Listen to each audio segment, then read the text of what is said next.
Napheesa Collier, a WNBA All-Star turned star entrepreneur, a two-time Olympic gold medal winner, an advocate for other players.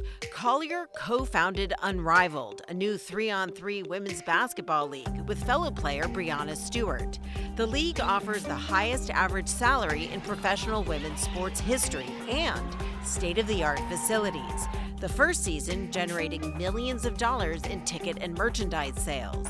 Collier is also that league's MVP. Napheesa Collier is in the Changemakers spotlight. Congrats on your first season of Unrivaled. Tell us, why was this new league necessary? Stewie and I started this because at the time we had both been in the WNBA for several years. We both had families, and we saw that for a lot of players, we had to supplement our income by going overseas. And through that, not only are you missing, you're in another country, so you're missing, holidays with your family. We both, again, had children, so figuring out childcare overseas. But another thing that people don't realize is we make most of our money off the court. So brand building is really essential for us. When you're overseas, you essentially go dark for 6 months. It's really hard to activate with brands to build that. You kind of have to start the wheel turning all over again every single year when you come back to the WNBA. And then the other thing is the WNBA is kind of compared to the NBA of the 80s right now. It's really bogged down, really physical in the paint. And we always knew that for this to be successful, needed to get the best players in the W. And so we wanted to showcase their skills. We have the best women in basketball. We want to show what they can do. So that's why we came up with 3-on-3 and then kind of the model that we did. And then tell us a little bit about the pay model, because the gender pay gap is much larger in the world of sports than it is on average in the rest of the U.S., and obviously there are meaningful pay gaps. How are you structuring salaries different from what they are in the NBA, the WNBA? Yeah, so for the first thing is to kind of backtrack why we started this is women's sports is exploding. I'm sure you guys have seen just rapidly growing. And it feels like everyone is benefiting from that except for the women in the sports. And so that's why we wanted to, why we're so proud to offer the highest average salary, why equity, having all the players have equity in the league was really important to us. So that is how, treating women's athletes how they should be treated. And this is year one. We are going to, continue to raise the salaries as the business grows. So this is kind of a starting point. This isn't even where we think that women's athletes should be. It's just what we were able to do in year one. So we're really proud of that and excited for the future. And a huge start. And it's not just pay that makes Unrivaled different. Tell us a little bit about your facilities. I was really impressed to hear how very different they are than what, especially what you have in the WNBA. Yes. So when we were building it, we kind of put things into buckets, like what is a necessity? So of course we need a training room, a weight room, locker rooms, and then how do we make those the best they can be? So we had the best, machines, we had the best recovery things, we had the best physicians coming in, and then it's like, what would just be fun to have? What is just fun stuff we can do? So we did an esthetician, which was a hot spot. We were in there every week. We did a glam room. So for all the shoots we did, again, brand building was huge. So we had a bunch of shoots. So media day was in there, shoots are in there. Girls get ready in there before the games. It was a Sephora brand room, so that was really cool. Another necessity, though, is the childcare that we did. So we had nursing rooms, daycare, and a kids room where it was really good. So as obviously mothers, you want to be able to focus on the game and be your best self. Worrying about, is my child safe, and having reliable childcare is so important. So we knew from the beginning that is something that we needed to focus on. Now, hearing about your relationships with brands and the way you brought in so many brands, it's interesting to think about the fact that you had to really put on a different hat. And obviously you're a basketball player, but you also had to be a business person for you and your co-founder to raise that $35 million Series A round. What was it like changing hats and being a business person rather than a basketball player when you were thinking about the league? Yeah, it was really interesting. This was my first real introduction into the business world, and I thought it was just so fascinating. First of all, just trying to get the buy-in in the beginning.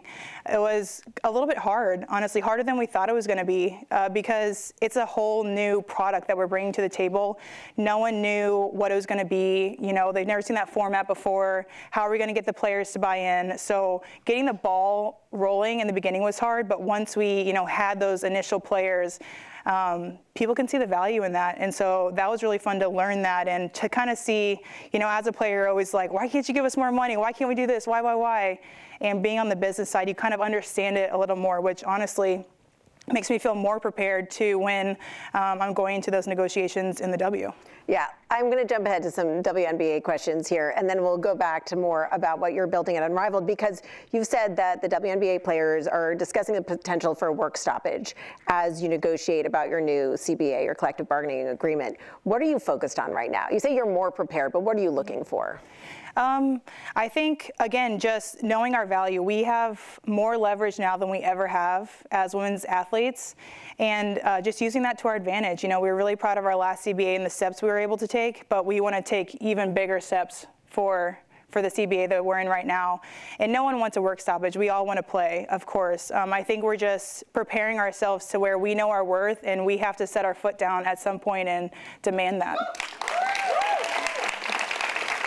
And do you think that Unrivaled's success and your experience just in the past year is going to impact the negotiations? Yeah, I think Unrivaled is a tool where we're trying to raise all boats, like a high tide raises all boats. So we've already seen the effect that it's having in overseas contracts, other domestic league contracts. Again, we were talking about the WNBA as well. We are using this where if we are doing well in Unrivaled, it only lifts the WNBA up. If the WNBA is doing well, it only lifts Unrivaled. So really we're trying to just raise the ecosystem of not only women's basketball, but women's sports in general. So we're really excited about like the parity in that and, you know, helping each other. So going back to Unrivaled, you will have over 20 brand deals, a lot of big brands for your first season. Here we are watching the market volatility. The stock market's been going crazy, up and down, mostly down. Are you concerned that that volatility and all of this uncertainty is going to impact your brand deals going forward? Yeah. I mean, no one can predict the future, obviously, but I think throughout all of these ups and downs, always sports has been such a constant. It's something that really brings people together. And I think there's a little bit of security in that. And just, especially in a time where you don't want to be thinking about all the things going on in the world, cheering for your favorite team or rooting against the player that you don't like the most. I think that is always a constant, and so we're excited about that and hopeful for the future in that. So what's next for the future of Unrivaled, and also for your work as you focus on your impact work as well? I think for Unrivaled, we're just focused on growth and sustainability. We feel really good. I mean, we made $27 million in revenue this year, which is, thank you. We're really excited about that. But even without that, we had raised enough money where we had the leeway for several years for the league to be sustainable. So this obviously adds on to that. So with that success, we're really excited about, you know, taking Unrivaled on the road. So doing tour stops next year, you know, expanding teams, expanding the player pool. And offering the players more salary, you know, just heightening everything. Again, it was year one, and it's like you have an idea, and sometimes it works, sometimes it doesn't. We're changing things in real time, so hoping to improve like the fan experience and make it even better for the players, and you know, raise salaries. So growth is what we're looking at. And off the court, you're focused on women's health and empowerment. Mm-hmm. Yeah, always. I mean, I have a daughter now, so that is something that I was passionate about before, but even more so now. You know, one of my sponsors, Opil, I'm headed there tonight. I'm on a red eye. We are going to colleges, and we're talking about it's like the first, you know, over-the-counter daily birth control pill available, especially in, you know, we're going to places that they may not have the resources to learn about that, learn about their reproductive health. So definitely an advocate for that, and hope to make a, you know, better future, of course, for your kids. Well, that is a powerful note to end on, and we appreciate you coming here and then taking a red eye, which I try to always avoid. So thank you so much for making this happen. Napheesa, thank you so much. Thank you.